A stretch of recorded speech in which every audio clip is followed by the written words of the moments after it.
फरीदाबाद में एक दिल दहला देने वाली घटना घटित हुई, जिसमें गौ रक्षा के नाम पर इंसान की हत्या की जा रही है, मानवता की हत्या की जा रही है। गौ रक्षा के नाम पर आतंक फैलाया जा रहा है।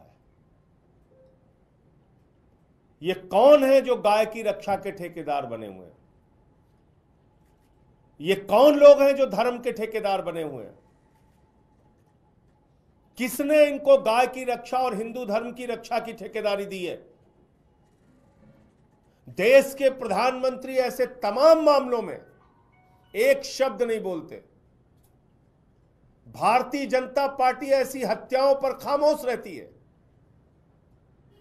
हरियाणा की सरकार ऐसी हत्याओं पर खामोश रहती है। इसका मतलब हरियाणा की सरकार इन हत्याओं को प्रायोजित कर रही है, इन हत्याओं को संरक्षण दे रही है।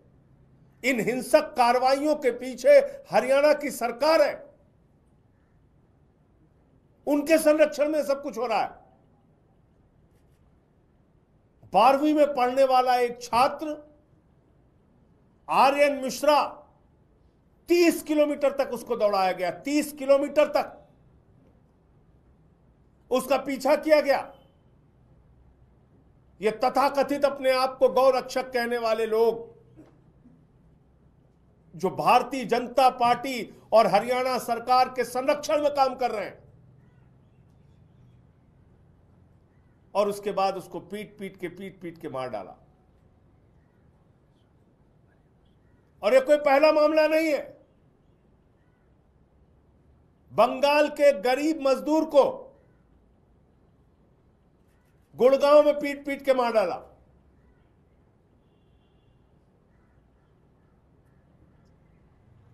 हिंदू मुसलमान, हिंदू मुसलमान, हिंदू मुसलमान, बीजेपी की पूरी राजनीति इस पर निर्भर है।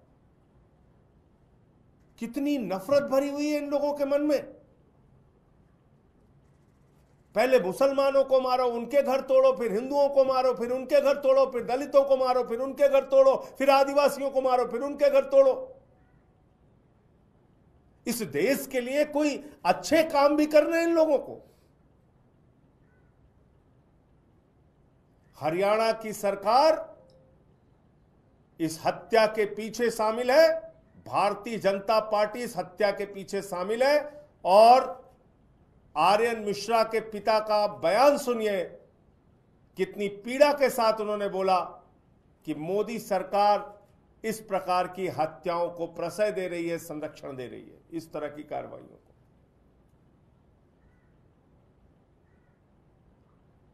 बुलडोजर संस्कृति चल रही देश में।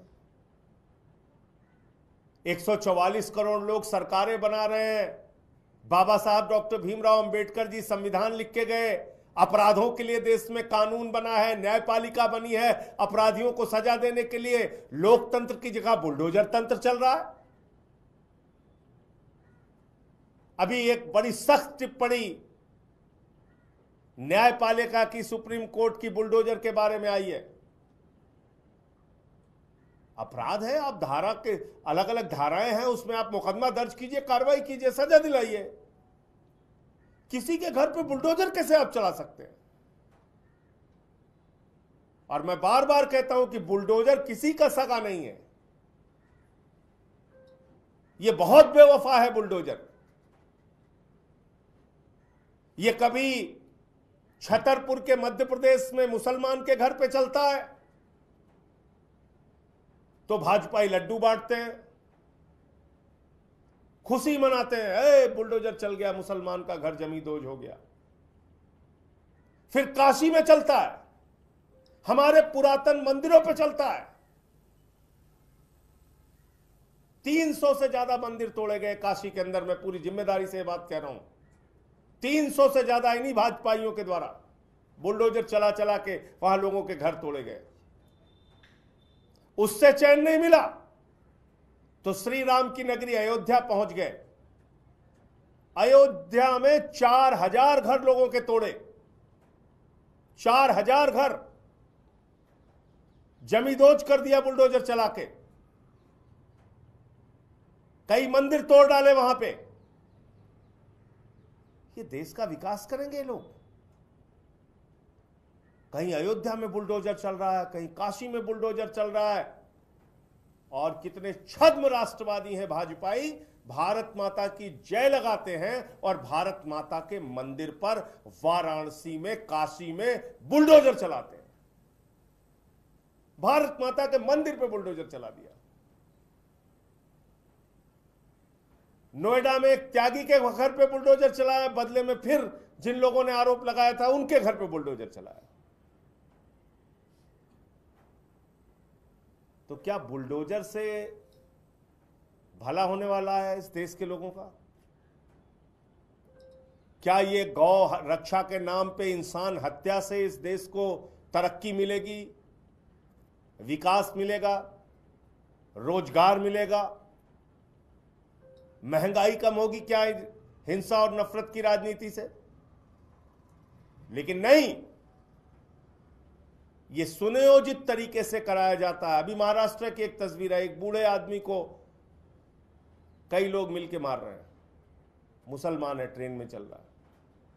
कहां लिखा है भाई हिंदू धर्म में अपने बेटी से मिलने जा रहा है कोई, उसको पकड़ के मार रहे हो? ये आर्यन मिश्रा के पिता को आज जो पीड़ा है, तकलीफ है उनके घर वालों को, इसका जवाब कौन देगा? इसकी भरपाई कौन करेगा? नरेंद्र मोदी कि नायब सिंह सैनी, हरियाणा की सरकार या बीजेपी? कौन करेगा? तो इसलिए गलत का विरोध करना है जो आम आदमी पार्टी करती है, किसी के साथ भी हो, दलित के साथ हो, पिछड़ों के साथ हो, आदिवासी के साथ हो, मुसलमानों के साथ हो या हिंदुओं के साथ हो। मैं आंकड़े आपको बता रहा हूं।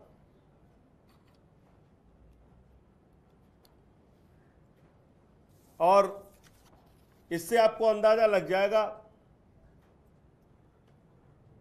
10 साल में 49 घटनाएं हुई गौ रक्षा के नाम पे, और इसमें 55 लोगों की हत्या हुई, 93 लोग घायल हुए, और ये ज्यादातर भाजपा शासित राज्य में हुआ। 2014 से 2022 तक 172, इतना ही आंकड़ा मिल पाया, उसके बाद के आंकड़े नहीं है, मॉब लिंचिंग के मामले हुए। और इसमें 21 हिंदू मारे गए और 21 हिंदू घायल हुए, 6 दलित मारे गए, 42 घायल हुए, मुसलमान मारे गए। यह सच्चाई है मॉब लिंचिंग की। कश्मीर में आपने देखा, कश्मीरी पंडित, टीचर या बैंक में काम करने वाले जो, या बिहार के जो मजदूर वहां पे गए, उनकी हत्या हो जा रही है, इसी शासन में हुआ। तो ये जो बुलडोजर है, ये उत्तर प्रदेश की राजधानी लखनऊ में भी चला। अकबर नगर इलाका है, 1800 स्ट्रक्चर तोड़े गए, घर, मकान जो भी था। 101 के करीब दुकानें तोड़ी गईं, और इसमें ज्यादातर हिंदुओं के घर तोड़े गए, मुसलमानों के भी तोड़े गए, हिंदुओं के भी तोड़े गए।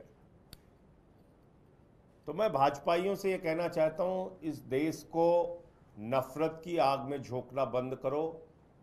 और ये जो उछलते रहते हो, लड्डू बांटते रहते हो, चलो मुसलमान का घर तोड़ा गया, चलो दिल्ली में झुग्गी तोड़ दी गई, चलो गरीब का घर उजड़ गया, बांटो लड्डू, मनाओ जश्न, ये बंद कर दो अब, क्योंकि ये तुम्हारे भी घर पे चलेगा, तुम भी बचोगे नहीं। अयोध्या काशी की हालत जाके वहां के लोगों से पूछो। और ये किसी हिंदू धर्म में नहीं लिखा हुआ, और कोई हिंदू धर्म की ठेकेदारी और कोई आइडेंटिटी कार्ड ये गौरक्षक तथा कथित अपने आप को कहने वाले इनके पास नहीं है कि किसी को भी पकड़ के मार दें। आर.एन. मिश्रा तो एक ब्राह्मण का लड़का था ना, उसको गौ हत्या के नाम पे मार दिया। ये अपने पड़ोस में हत्या करेंगे, कल को घर में हत्या करेंगे। जब दिमाग पे खून सवार हो गया है तो ऐसी घटनाएं होंगी। तो इसलिए इस पूरे मामले की, गुड़गांव की जो घटना हुई जिसमें एक बंगाल के गरीब मजदूर मुसलमान को मारा गया, और आर्यन मिश्रा की ये जो हत्या हुई, और ये दोनों हत्याएं गौरक्षा के नाम पे हुई, इन सब के पीछे कोई अगर सबसे ज्यादा जिम्मेदार है तो भारतीय जनता पार्टी, नायब सिंह सैनी की सरकार, हरियाणा की सरकार। और इसका जवाब प्रधानमंत्री को देना चाहिए, क्योंकि वो बार बार दावा करते हैं वो डबल इंजन की सरकार हरियाणा में चला रहे हैं। तो डबल इंजन फेल हो चुका है, इसलिए इस सड़े गले डबल इंजन को अब हटाना होगा, और हरियाणा की जनता हटाएगी।